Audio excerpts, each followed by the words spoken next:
Всем привет! Сегодня у меня для вас сразу 3 любимых и очень вкусных рецепта из капусты. Все рецепты простые и продукты очень доступные.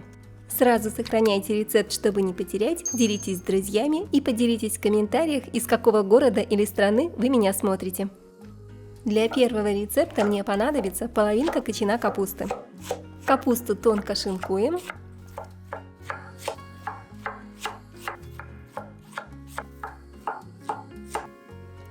Нарезанную капусту перекладываю в миску.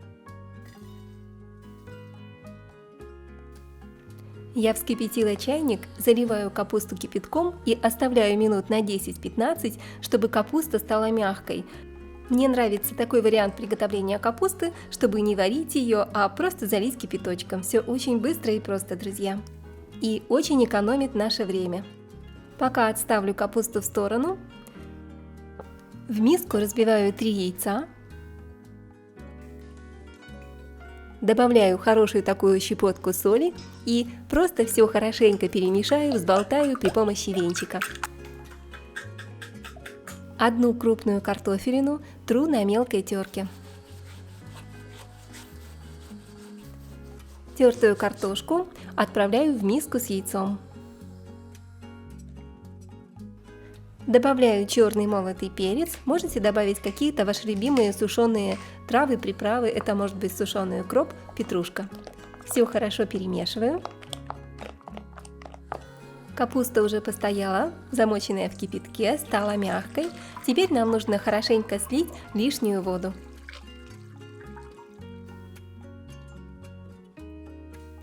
Перекладываю капусту в миску и заливаю яйцом, смешанным с тертой картофелиной.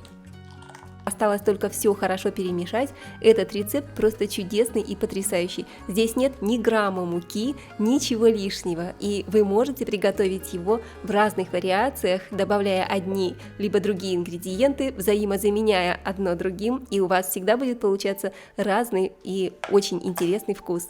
Теперь я беру пару зубчиков чеснока. И вот таким вот образом чеснок можно раздавить ножом. Просто накрываю зубчик лезвием широкого ножа, придавливаю, и получается вот такая красота.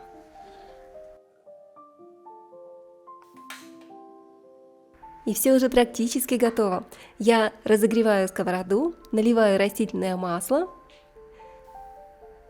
и выкладываю в горячее масло зубчики чеснока, которые мы с вами только что раздавили.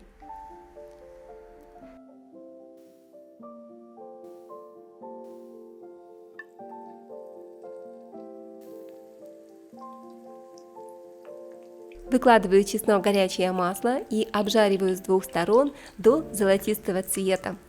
Обжаренный чеснок удаляю из сковороды, он нам больше не понадобится, но вы, конечно, можете съесть его в прикуску с любыми блюдами или даже с этим вкуснейшим пирогом. Жареный чеснок не только вкусный, но и полезный. При обжарке он не теряет своих полезных свойств, но в нем активируются другие вещества, которые также полезны для организма и усваиваются уже по-другому. Кстати, растительное масло вы можете заменить оливковым, если вы действительно заботитесь о своем здоровье. Но это уже на ваше усмотрение и по вашему желанию, конечно же, дорогие мои. А я выкладываю в сковороду капустную массу. И вот так вот равномерно ложкой или лопаточкой все хорошенько распределяем по сковороде.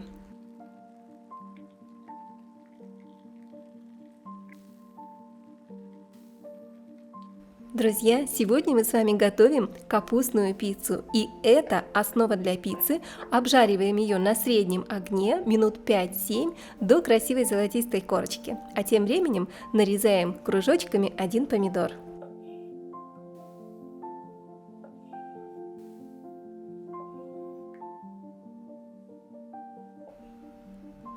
Беру кусочек сыра и натираю на крупной терке. У меня здесь где-то грамм 70 сыра. Этого количества будет достаточно. Можете брать любой твердый сыр. Главное, чтобы он легко и хорошо плавился. И мелко нарезаю небольшой пучок зеленого лука. Вместо зеленого лука вы можете взять любую другую зелень. Это может быть укроп, может быть петрушка. И наша пицца из капусты уже практически готова. Накрываем сковородку крышкой или прикрываем тарелкой И вуаля! Готово. Аккуратненько переворачиваем. Опа!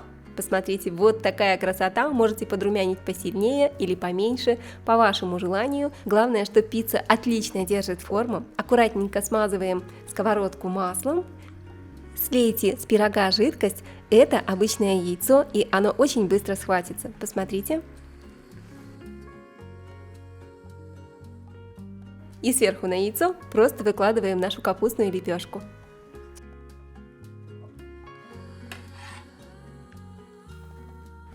Аккуратненько подровняйте краешки, пройдитесь по краю лопаточкой. Также можем подлить немного растительного масла, чтобы пицца хорошо зарумянилась с нижней стороны. Сверху на пиццу выкладываем пару ложек кетчупа, это может быть томатный соус, томатная паста или просто обычный кетчуп. А также на кетчуп укладываем наши ломтики помидоров.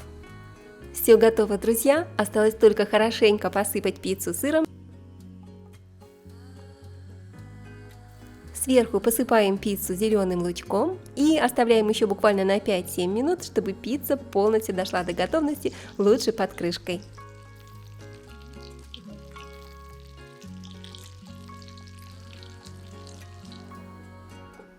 Наша пицца из капусты, друзья, полностью готова. Посмотрите, какая она вкусная, аппетитная, очень сытная и полезная. Я думаю, что вся семья по достоинству оценит этот рецепт, и вы обязательно сохраните его, чтобы не потерять. А сейчас я поделюсь с вами еще одним моим любимым и очень вкусным рецептом из капусты. Не переключайтесь. И нам понадобится один качан капусты весом около 1 килограмма, можно немного меньше, грамм 600-800 тоже будет достаточно. Все готовится очень просто, друзья, и первым делом нам нужно просто мелко нарезать, тоненько нашинковать капусту.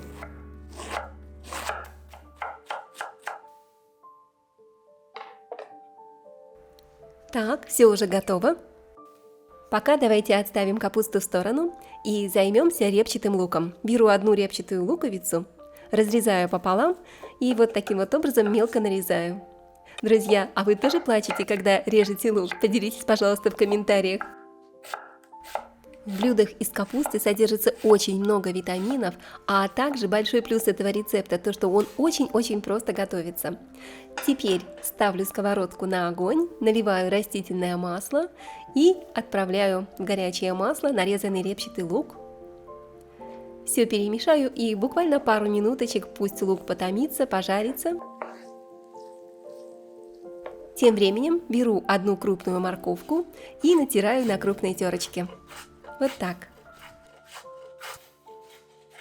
Капуста, лук и морковка. Блюдо получится очень полезным, к тому же сейчас самый сезон хрустящей и сочной капусты. Кто-то обожает квашеную капусту, кто-то тушеную, а кто-то не любит ни то, ни другое. И этот рецепт как раз для вас. Тертую морковку добавляем к жареному луку. Теперь все хорошо перемешаем. И сверху на овощи выкладываем капусту, которую мы с вами заранее нашинковали. Сырая капуста по объему занимает достаточно много места в сковороде. Ничего страшного, дорогие мои, просто накрываем капусту крышечкой, можно немного придавить. И на несильном огне буквально 5-7 минут потушим капусту, чтобы она стала более мягкой. Тогда она уменьшится в объеме и все прекрасно поместится. Зато точно хватит всем, и вам хватит одного пирога, чтобы накормить всю семью. Тем временем беру пучок любой зелени. Это может быть укроп, может быть петрушка, то, что вы любите, и мелко нарезаю.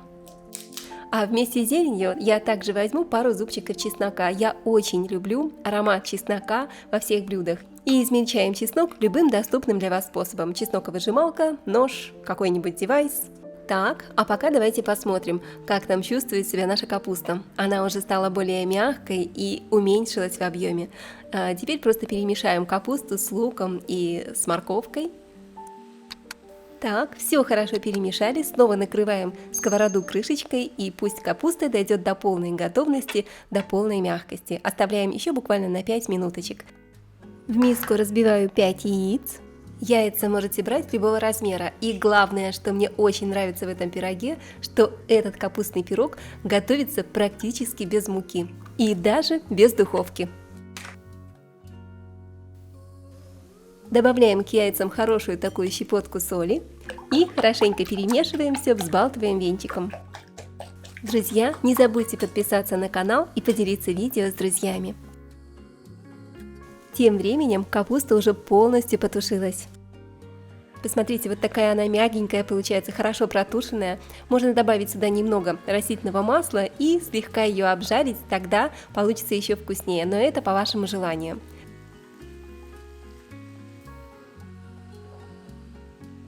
Снимаем капусту с плиты и отставим в сторону, чтобы капуста немного остыла. К яйцам добавляю 1 или 2 столовых ложки муки, этого будет достаточно. Все хорошо перемешаю венчиком. И сюда же отправляю тушеную капусту. Следом за капустой добавляю рубленую зелень с чесноком. Друзья, аромат стоит ну просто потрясающий, получится очень-очень вкусно, я вас уверяю. И, конечно, соль и перец добавляем по вкусу. Можете добавить каких-нибудь сушеных приправ, пару щепоток, итальянские травы, прованские травы, то, что вы любите, но это не обязательно. Соль и перец – это главное. Осталось только все хорошо перемешать. И я предлагаю приготовить это блюдо из капусты на сковородке, но напоминаю, что вы точно так же легко можете приготовить его в духовке. Я беру сковородку и на дно сковороды кладу вот такой кружок обычной пергаментной бумаги. Бумагу смазываю растительным маслом, чтобы ничего никуда не пригорело. И выкладываю капустную массу в сковородку. Вот такое у нас получилось прекрасное тесто, муки здесь практически нет. Все хорошо разравниваю. Кстати, вы можете приготовить одну такую большую толстую запеканку, такой толстый капустный пирог. Либо можете приготовить 2 небольших пирога на 2 сковородках, как вам удобнее. Я равномерно распределила массу и отправляю на маленький огонек. Готовлю под крышечкой буквально в течение 5-7 минут. Имейте в виду, что огонь должен быть небольшой, чтобы запеканочка не подгорела. Когда одна сторона подрумянится, аккуратно накрываю сковороду тарелкой. И хопа, переворачиваем, и все готово. Посмотрите, какая красота!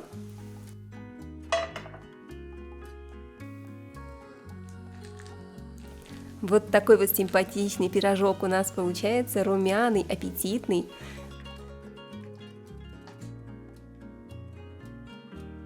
Теперь аккуратненько перекладываю его обратно на сковородочку. Сковородку тоже можно предварительно немного смазать растительным маслом, чтобы пирог немного подрумянился снизу и образовалась красивая аппетитная золотистая корочка. Переложили пирог, накрываем снова сковороду крышкой и готовим еще примерно 5-7 минут, чтобы он полностью пропекся.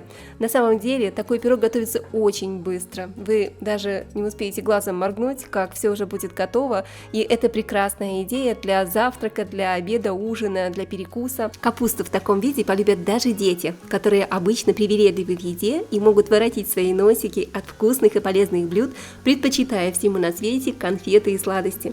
И поэтому нашим мамочкам, бабушкам, хозяюшкам, конечно, часто приходится быть изобретательными на наших кухнях, чтобы дети ели вкусно, полезно и с удовольствием. И кусочек такого пирога они точно быстрее съедят, чем просто тарелку тушеной капусты. Так что очень-очень рекомендую. Это правда вкусно, быстро и просто, так что готовьте на здоровье. А у меня для вас еще один вкусный рецепт из капусты. Для этого рецепта мне понадобится половина среднего кочана капусты. Капусту тонко нарезаю. Ставлю разогреваться сковороду с растительным маслом. Тем временем мелко нарезаю одну репчатую луковицу. Сегодня готовим простой и очень вкусный пирог с капустой. Все продукты простые и доступные. Никакого теста, и пирог готовится всего за 20 минут. Отправляю лук в горячее масло и обжариваю буквально пару минут. Одну среднюю морковку натираю на крупной терке. Друзья, напишите, пожалуйста, в комментариях, из какой страны или из какого города вы меня смотрите. Я очень рада поближе познакомиться с моими любимыми зрителями. Отправляю морковку к луку и обжариваю еще 2-3 минутки. Сюда же добавляю нарезанную капусту. Все хорошо перемешиваю и обжариваю капусту с овощами минут 10 на среднем огне.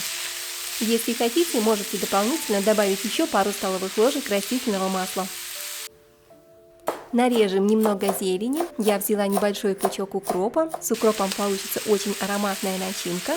Капусту солю, перчу черным перцем. А также можно добавить немного паприки и сушеных трав. Можно добавить приправу для капусты. Главное, чтобы капуста получилась с ярким и насыщенным вкусом. Друзья, также поделитесь в комментариях, какие рецепты вы чаще всего любите готовить из курицы, картошки, капусты, что вы больше всего предпочитаете.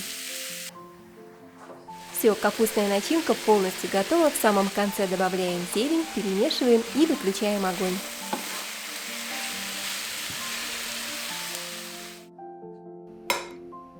В миску разбиваю одно яйцо.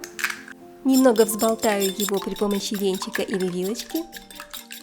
И добавляю к яйцу 200 или 300 мл кефира. Кефир берите любой жирности, здесь это не имеет большого значения. Хорошо перемешаю заливку и пока отставлю в сторону. Беру сковороду, смазываю ее сливочным маслом. У меня масло топленое, но вы можете взять кусочек сливочного. И вместо теста я сегодня использую лаваш. Застилаю сковороду лавашем. Лаваш кладу в 2 слоя. И на лаваш выкладываю капустную начинку. Друзья, для этого пирога вы можете использовать абсолютно разные начинки. Это может быть начинка с грибами, с фаршем. И сверху на капусту натираю небольшой кусочек сыра. Грамм 50-70 будет в самый раз. Теперь лавашем закрываю начинку. И лаваш смазываю нашей кефирно-яичной заливкой. Хорошенько промазываю, чтобы пирог получился мягким. И он пропитается этой заливкой, получится вкусным, мягким внутри и хрустящим, очень аппетитным, золотистой корочкой снаружи. Хорошо смазала пирог заливкой. Сверху можно немножечко еще полить дополнительно. Выливаю пару ложек заливки. И сверху на пирог натираю грамм 50 сливочного масла. Можно нарезать масло кусочками, а можно вот так натереть на терке. Духовку я заранее разогрела до температуры 180 градусов, можете выставить температуру 200 градусов. И отправляю пирог в духовку на 20 минут. Выпекаю до золотистой красивой корочки. Лаваш должен только подрумяниться, а наша начинка уже полностью готова. Поэтому, как только пирог приобретет красивую золотистую корочку, достаем из духовки и скорее зовем всю семью за стол. Быстрый и очень вкусный пирог с капустой готов. Благодарю вас за лайки, подписку и комментарии. До встречи в моем новом вкусном рецепте. С вами Олеся на канале Готовим дома. До скорой встречи, друзья!